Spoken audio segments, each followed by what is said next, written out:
Good evening प्यारे बच्चों।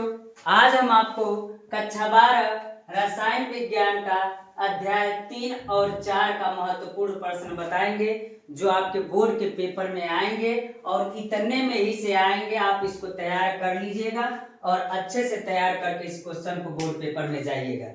पहला क्वेश्चन कर रहा है, अभिक्रिया के वेग से आप क्या समझते हैं? अभिक्रिया का वेग स्थिरांक क्या होता है? जैसे कि इससे पहले मैंने अध्याय 1 और 2 का महत्वपूर्ण प्रश्न दिया था बच्चों, और हमको उम्मीद है कि आप लोगों ने तैयार कर लिया होगा। इसीलिए आपको हम बताते हैं, किसी भी रासायनिक अभिक्रिया में ये जो तीर होती है, एरो होता है ना, इसके पहले वाला जो भाग रहता है वो क्या रहता है? अभिकारक रहता है। अभिकारक रहता है। और इधर क्या रहता है? उत्पाद रहता है। तो क्वेश्चन क्या है, अभिक्रिया के वेग से आप क्या समझते हैं? तो किसी भी रासायनिक अभिक्रिया में किसी एकांक समय में अभिकारक या उत्पाद की सांद्रता में होने वाले परिवर्तन को ही हम क्या कहते हैं? अभिक्रिया का वेग कहते हैं। और अच्छे से आप पढ़ लीजिएगा, वेग स्थिरांक भी पढ़ लीजिएगा, लेकिन आपको समझ में आ गया है किसी एकांक समय में अभिकारक या उत्पाद की सांद्रता में होने वाले परिवर्तन को ही हम क्या कहते हैं? अभिक्रिया का वेग कहते हैं। अगला क्वेश्चन ये कह रहा है कि शून्य कोट की अभिक्रिया को उदाहरण सहित समझाइए। तो शून्य कोट की अभिक्रिया हम किसे कहते हैं? तो शून्य कोट की अभिक्रिया हम उसे कहते हैं कि जब वह अभिक्रिया जिसकी सांद्रता पर निर्भर नहीं करता है, यानी इसका वेग, अभिक्रिया का वेग इसकी सांद्रता पर निर्भर नहीं करता है, यानी अभिकारक हो या उत्पाद हो, अगर उसकी सांद्रता पर निर्भर नहीं करता है तो उसे हम क्या कहते हैं? शून्य कोट की अभिक्रिया कहते हैं। इसलिए आप शून्य कोट और प्रथम कोट की अभिक्रिया को तैयार कर लीजिएगा। इससे न्यूमेरिकल भी पूछते हैं, एक दो न्यूमेरिकल हमने दिया भी है, अलग से और न्यूमेरिकल हम आपको देंगे। अगला क्वेश्चन ये कह रहा है, अभिक्रिया की आणविकता और कोट में अंतर उदाहरण देकर के बताइए। प्यारे बच्चों, ये वाला जो क्वेश्चन है आपके लिए बहुत महत्वपूर्ण है। अभिक्रिया की आणविकता और कोट में अंतर को क्या कर लीजिएगा? तैयार कर लीजिएगा। ये बहुत इंपॉर्टेंट क्वेश्चन है। अगला क्वेश्चन ये कह रहा है, प्रथम कोट की अभिक्रिया का व्यंजक प्राप्त कीजिए। यानी प्रथम कोट की अभिक्रिया का व्यंजक भी प्राप्त करना है तथा उसका मात्रक भी प्राप्त करना है, यानी उसका मात्रक भी लिखना है। यानी प्रथम कोट की अभिक्रिया का व्यंजक प्राप्त करना है, डेरिवेशन करना है, और उसमें इसका मात्रक भी क्या करना है? प्राप्त करना है। तो प्यारे बच्चे, इसको भी तैयार कर लीजिएगा। अगला ये कह रहा है, आभासीय छद्म या एका अणुक अभिक्रिया को उदाहरण दे करके समझाइए। तो आभासी या छद्म एकाणुक अभिक्रिया को उदाहरण देकर के समझाइए। तो वह प्रथम कोट की अभिक्रिया, ध्यान से सुनिएगा प्यारे बच्चों, वह प्रथम कोट की अभिक्रिया जिसकी आणविकता 1 से अधिक होती है उसको हम क्या कहते हैं? आभासी या छद्म एकाणुक अभिक्रिया कहते हैं। इसको उम्मीद है प्यारे बच्चों ये समझ में आ गया होगा। वह प्रथम कोट की अभिक्रिया जिसकी आणविकता 1 से अधिक होती है तो उसको हम क्या कहते हैं? आभासी एकाणुक अभिक्रिया कहते हैं। अगला क्वेश्चन ये कह रहा है, प्रथम कोट की एक अभिक्रिया में 40 सेकेंड में एक पदार्थ की सांद्रता प्रारंभिक सांद्रता की आधी रह जाती है। इस अभिक्रिया के वेग स्थिरांक की गणना कीजिए। प्यारे बच्चों, हम इसको बता दें, ये आपका महत्वपूर्ण टॉपिक है और क्वेश्चन भी है।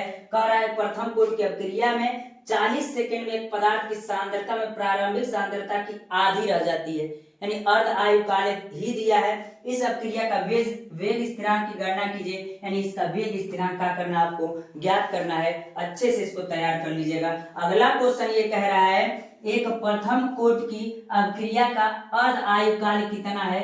60 मिनट है। एंड टी हाफ बराबर दे दिया आपको कितना? 60 मिनट दे दिया है। कह रहे हैं कितने समय में यह अभिक्रिया का 90% भाग पूर्ण होगा। ये भी आपका इंपॉर्टेंट टॉपिक है प्यारे बच्चों, इसको भी आप क्या कर लीजिएगा? तैयार कर लीजिएगा। और इस चैप्टर का लास्ट क्वेश्चन जो है वो कह रहा है, अभिक्रिया की कोट और आणविकता से आप क्या समझते हैं, यानी अभिक्रिया की कोटि को भी पढ़ लीजिएगा और आणविकता को भी पढ़ लीजिएगा। ये जरूरी नहीं है कि दोनों आपका एक साथ पूछेगा, हो सकता है अभिक्रिया की कोटि को अलग से पूछ दे और अभिक्रिया की आणविकता को अलग से पूछ दे। इसलिए प्यारे बच्चों, आप इतने क्वेश्चन को अध्याय 3 में याद कर लीजिएगा। और इसका अगला अध्याय जो हम देने जा रहे हैं उसके क्वेश्चन निम्न है। अगला अध्याय 4 का महत्वपूर्ण क्वेश्चन ये है। पहला क्वेश्चन कह रहा है संक्रमण तत्व क्या है, इनके 4 लक्षण लिखिए। यानी संक्रमण तत्व किसे कहते हैं इसको बताइए। यानी हम ऐसे भी कह सकते हैं कि डी ब्लॉक के सभी तत्वों को हम संक्रमण तत्व कह सकते हैं, या ऐसे कहिएगा जब किसी तत्व का इलेक्ट्रॉनिक विन्यास यदि हम उपकोष में करते हैं तो उसका बाहरी इलेक्ट्रॉन जो होता है अगर डी उपकोष में प्रवेश पाता है तो हम उसे क्या कहेंगे, डी ब्लॉक का तत्व कहेंगे या संक्रमण तत्व कहेंगे। इनके 4 लक्षण भी क्या कीजिए, लिखिए। अगला क्वेश्चन ये कह रहा है अधिकांश संक्रमण तत्व रंगीन क्यों होते हैं, बताइए। रंगीन क्यों होते हैं, आप पढ़े होंगे कि जब संक्रमण तत्व का इलेक्ट्रॉनिक विन्यास करेंगे तो जो उसमें अयुग्मित इलेक्ट्रॉन होते हैं और जो युग्मित इलेक्ट्रॉन होते हैं उसी के आधार पर ये रंगीन होते हैं और रंगहीन होते हैं। प्यारे बच्चे इसको देख लीजिएगा। अगला क्वेश्चन ये कह रहा है कि लेंथेनाइट संकुचन से आप क्या समझते हैं, परिणामों को भी समझाइए। तो लेंथेनाइट संकुचन किसे कहते हैं, जैसे कि जब लेंथेनाइट तत्वों का परमाणु क्रमांक बढ़ता है तो उसका परमाणु और आयनिक त्रिज्याएं जो होती है वो क्या होती हैं, घटती हैं। तो उस घटने की क्रिया को हम क्या कहते हैं, लेंथेनाइट संकुचन कहते हैं। प्यारे बच्चों इसको आप क्या कर लीजिएगा, तैयार कर लीजिएगा। अगला कह रहा है संक्रमण तत्व परिवर्तनशील ऑक्सीकरण अवस्था दर्शाते हैं क्यों। तो इस क्वेश्चन को भी आप देख लीजिएगा कि जो संक्रमण तत्व होते हैं वो परिवर्तनशील ऑक्सीकरण अवस्था दर्शाते हैं, ऐसा क्यों होता है इसको आप क्या कर लीजिएगा, पढ़ लीजिएगा। अगला क्वेश्चन ये कह रहा है संक्रमण तत्वों में अनुचुंबकीय तथा प्रतिचुंबकीय की एक उदाहरण देकर व्याख्या कीजिए। तो हमने आपको एक बार और बताया था, पिछला जो क्वेश्चन था अधिकांश संक्रमण तत्व रंगीन क्यों होते हैं उसी पर आधारित ये भी है, अनुचुंबकीय और चुंबकीय वाला। जैसे हमने बताया कि जब डी ब्लॉक के तत्वों को जब हम कक्षक में इलेक्ट्रॉनिक विन्यास करते हैं तो जब उसका बॉक्स बनाते हैं तो उसमें इलेक्ट्रॉन पूर्ण भरे होते हैं, अपूर्ण होते हैं, अर्धपूर्ण होते हैं। उस स्थिति में अनुचुंबकीय होता है, प्रतिचुंबकीय होता है। इसको आप अच्छे से क्या कर लीजिएगा, तैयार कर लीजिएगा।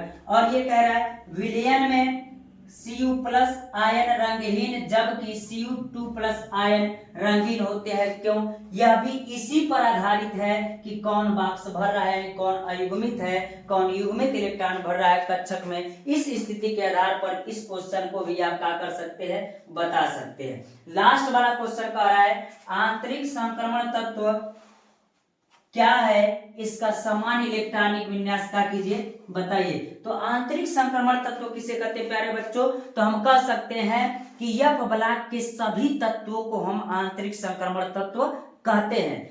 इस स्थिति में आपको लेंथेनाइड और एक्टिनाइड दोनों को आपको समझाना होगा और दोनों का समान इलेक्ट्रॉनिक विन्यास करना होगा।